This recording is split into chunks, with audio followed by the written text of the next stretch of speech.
वो तो अभी सर आपको किसने हमको रोका है? हमको बताया तो जाए कौन वो रोक पता रहा है? नहीं हमको लेटर दिखाया जाए, हम उसके ऊपर सर, कानूनी कार्रवाई करेंगे बाद में। हमको कैसे कोई रोक सकता है? सर वो तो जो एयरपोर्ट मैनेजर जो भाई एयरपोर्ट मैनेजर को अधिकार है किसी को रोक देने का। शिलोंग का वो लोग बता पाएंगे, हम लोग तो जस्ट यहाँ ग्राउंड हैंडलिंग कर रहे हैं, आपको सर्विस बात कराइए। हम लोग तो सब हम लोग। हाँ, यहाँ का जो एयरपोर्ट है हाँ। वही तो हमको वहाँ जाने के लिए परमिशन नहीं कर रहा है। हाँ कैप्टन साहब, सर वो तो शायद शिलोंग आप किस आधार पर हमको लेटर दे दो कि हम हेलो। इस बेसिस पे कर रहे हैं, हम उसी से आधार पे कानूनी कार्रवाई बाद में करेंगे। हेलो, वो आप हमको यहाँ से लिख के दे दीजिए कि on this basis I am not permitting you to go to Shillong.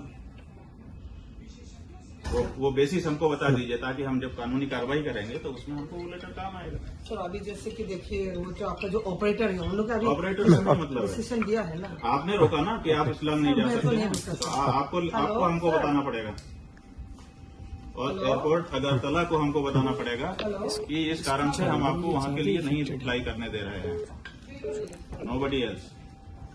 Operator क्या करेगा? ऑपरेटर तो हम जहाँ जाना चाहेंगे वहाँ के लिए परमिशन आपसे मांगेगा।